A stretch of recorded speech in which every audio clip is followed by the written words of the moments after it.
Hai anak-anak, apa kabar? Sudah siap belajar? Hari ini kita akan belajar tentang materi-materi IPS di tema 2, subtema 2, kelas 6.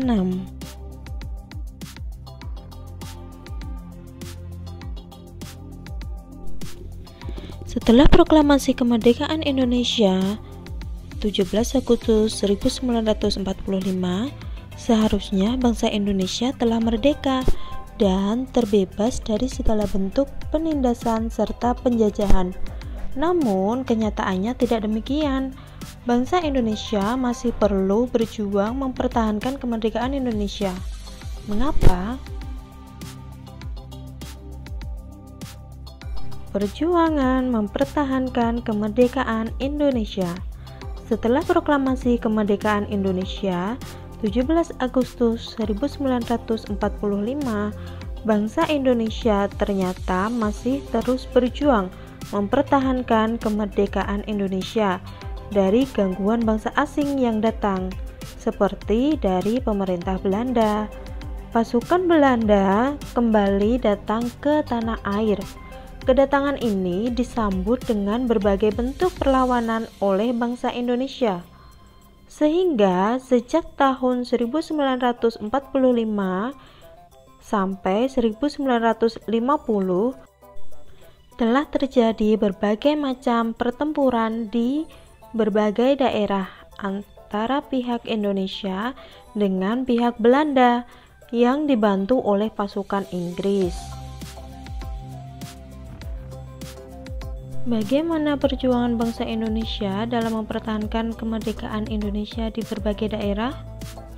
Kita bahas satu persatu perjuangannya ya. Yang pertama, mulai dari pertempuran Surabaya. Pada tanggal 25 Oktober 1945, tentara sekutu yang dipimpin oleh Brigadir Jenderal Malabai tanggal 27 sampai 30 Oktober 1945 terjadi kontak senjata antara para pemuda Indonesia dengan pasukan Inggris. Dalam pertempuran ini, pasukan Inggris dapat dipukul mundur. Bahkan, puncak dari pertempuran tersebut adalah terbunuhnya pemimpin pasukan Inggris, yaitu Brigadir Jenderal Malabai. Pada tanggal 9 November 1945, Inggris mengeluarkan ultimatum yang berisi semua pemimpin dan orang Indonesia yang bersenjata harus melapor dan meletakkan senjatanya di tempat yang ditentukan dan menyerahkan diri dengan mengangkat tangan. Namun, ultimatum tersebut ditolak oleh pihak Indonesia. Pada tanggal 10 November 1945 terjadi pertempuran yang sangat dahsyat. Pasukan Inggris menggempur Surabaya dari darat, laut, dan udara. Peristiwa 10 November ini diperingati sebagai Hari Pahlawan. Jadi ini adalah sejarah mengapa setiap tanggal 10 November kita memperingatinya sebagai Hari Pahlawan. Kita lanjut ke pertempuran berikutnya, yaitu pertempuran Ambarawa.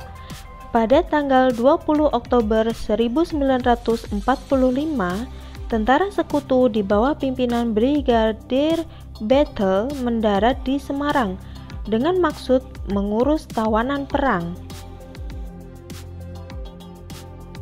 Kedatangan sekutu ini diboncengi oleh Netherlands Indies Civil Administration atau disebut NICA.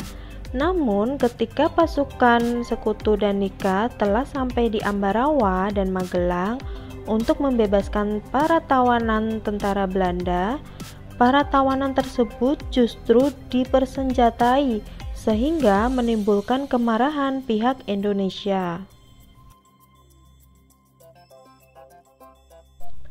Pada tanggal 26 Oktober 1945 di kota Magelang terjadi pertempuran antara pasukan Tentara Keamanan Rakyat atau TKR dengan pasukan gabungan Inggris dan NICA.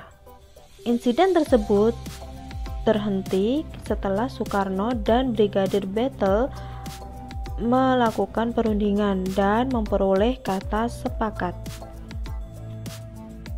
Namun, ternyata pihak sekutu mengingkari janji.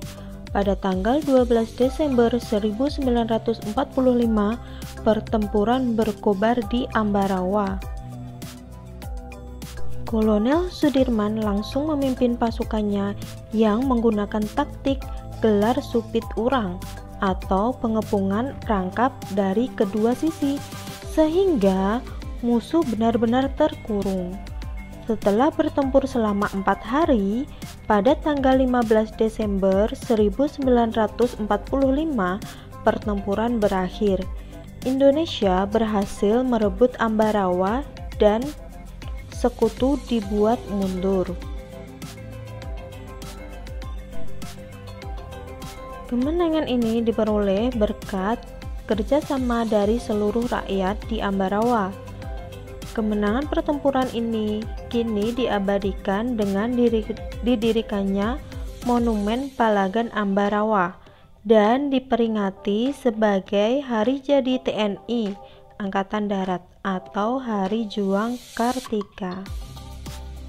Nah, sekarang kalian tahu kan mengapa setiap tanggal 15 Desember kita memperingati Hari TNI Angkatan Darat atau Hari Juang Kartika. Pertempuran berikutnya yaitu Bandung Lautan Api. Peristiwa Bandung Lautan Api adalah peristiwa kebakaran besar yang terjadi di kota Bandung pada tanggal 23 Maret 1946. Dalam waktu 7 jam, sekitar 200.000 penduduk Bandung membakar rumah mereka. Mereka meninggalkan kota menuju pegunungan di daerah selatan Bandung. Hal ini dilakukan untuk mencegah tentara sekutu dan tentara Nika Belanda untuk dapat menggunakan kota Bandung sebagai markas strategis militer dalam Perang Kemerdekaan Indonesia. Karena kejadian tersebut, tentara Inggris merasa tidak terima dan mulai menyerang, sehingga pertempuran sengit terjadi. Pertempuran yang paling besar terjadi di desa Dayuh Kolot, di mana terdapat gudang amunisi besar milik tentara sekutu. Dalam pertempuran ini, Muhammad Toha dan Ramdan, dua anggota milisi BRI atau Barisan Rakyat Indonesia, terjun dalam misi untuk menghancurkan gudang amunisi tersebut. Muhammad Toha berhasil meledakkan gudang tersebut. Tahukah kamu, para pahlawan juga bersatu dan bekerja sama melalui cara diplomasi dengan tujuan untuk mendapatkan pengakuan kedaulatan kemerdekaan bangsa kita.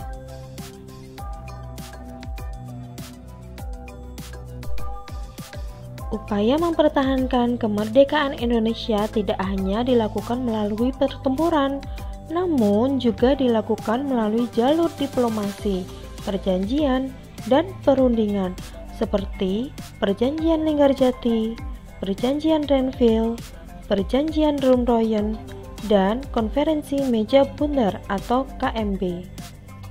Kita bahas perjanjiannya, mulai dari Perjanjian Linggarjati. Perjanjian ini terjadi pada tanggal 15 November 1945 sampai 25 Maret 1947. Perjanjian Linggarjati adalah perundingan antara Indonesia dan Belanda di Linggarjati, Jawa Barat, yang menghasilkan persetujuan mengenai status kemerdekaan Indonesia.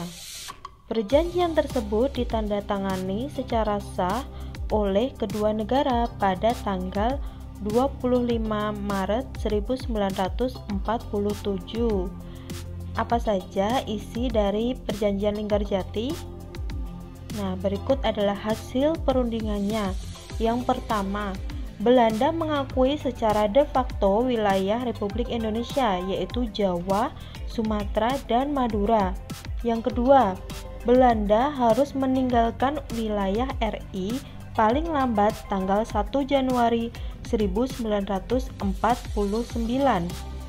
Yang ketiga, pihak Belanda dan Indonesia sepakat membentuk Negara Republik Indonesia Serikat atau disingkat RIS. Yang keempat, yaitu dalam bentuk RIS, Indonesia harus tergabung dalam Commonwealth atau persemakmuran. Perjanjian Linggarjati ini menimbulkan pro dan kontra di kalangan masyarakat Indonesia.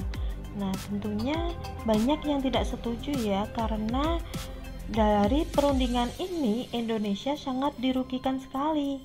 Kenapa dirugikan? Karena Belanda hanya mengakui wilayah Indonesia itu sebatas Jawa, Sumatera, dan Madura.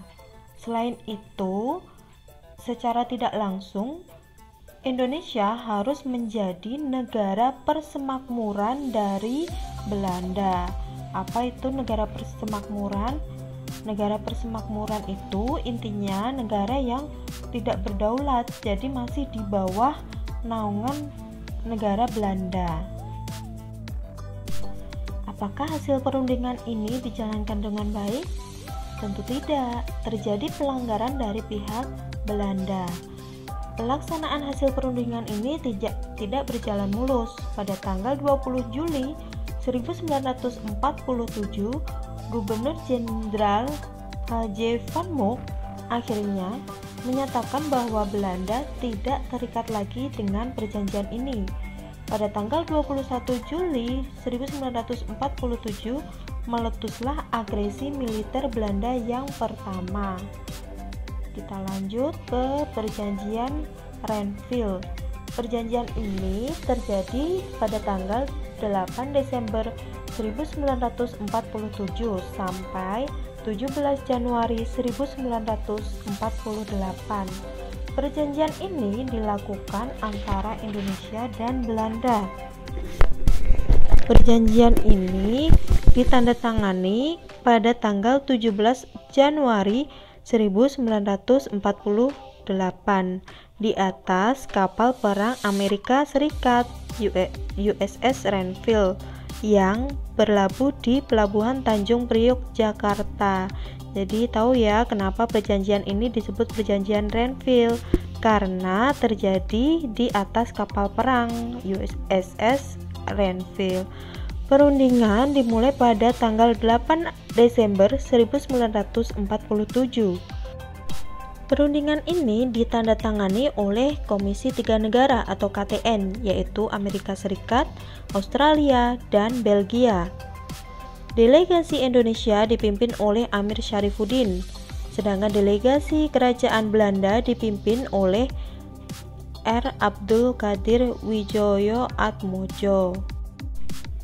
Isi perjanjian Renville antara lain, yang pertama, Belanda hanya mengakui Jawa Tengah, Yogyakarta, dan Sumatera sebagai bagian wilayah Republik Indonesia. Yang kedua, disetujuinya sebuah garis yang memisahkan wilayah Indonesia dan daerah pendudukan Belanda. Yang ketiga, TNI harus ditarik mundur dari daerah-daerah kantongnya di wilayah pendudukan di Jawa Barat dan Jawa Timur. Nah, dari perjanjian Renville ini lagi-lagi Indonesia sangat dirugikan, karena yang awalnya di perjanjian sebelumnya Belanda mengakui daerah Indonesia atau wilayah Indonesia meliputi Sumatera, Jawa, dan Madura. Sekarang di perjanjian Renville Belanda hanya mengakui wilayah Indonesia meliputi Jawa Tengah, Yogyakarta, dan Sumatera. Nah, ini sangat merugikan sekali bagi bangsa Indonesia. Perjanjian selanjutnya yaitu perjanjian Rumroyen yang terjadi pada tanggal 14 April 1949 sampai 7 Mei 1949. Perjanjian ini dimulai pada tanggal 14 April 1949 dan ditandatangani pada tanggal 7 Mei 1949 di Hotel Des Indes, Jakarta. Nama perjanjian ini diambil dari kedua pemimpin delegasi, yaitu Muhammad Rom dan Herman van Rooyen. Tujuan perjanjian ini adalah untuk menyelesaikan beberapa masalah mengenai kemerdekaan Indonesia sebelum KMB di Den Haag. Hasilnya yaitu yang pertama, Angkatan Bersenjata Indonesia akan menghentikan semua aktivitas gerilya. Pemerintah Republik Indonesia akan menghadiri KMB. Hasil yang kedua yaitu pemerintah Republik Indonesia dikembalikan ke Yogyakarta. 3. Angkatan Bersenjata Belanda akan menghentikan semua operasi militer dan membebaskan semua tawanan perang. Nah, itu adalah hasil dari perjanjian Rum-Rooyen.